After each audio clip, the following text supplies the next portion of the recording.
To open this, we need a suction cup this side.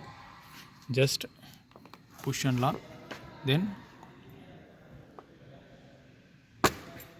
that's all. After removing, just you have to open this PCB and adjust that touch spring, then close it back. To open this touch, you have to open these locks.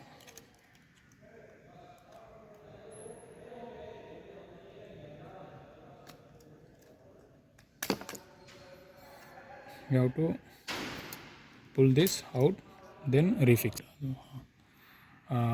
This is very delicate, so you have to push lightly. Do not pull very long, just pull lightly and refix.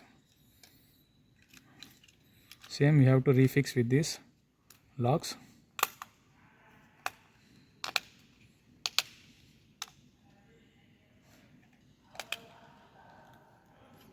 And then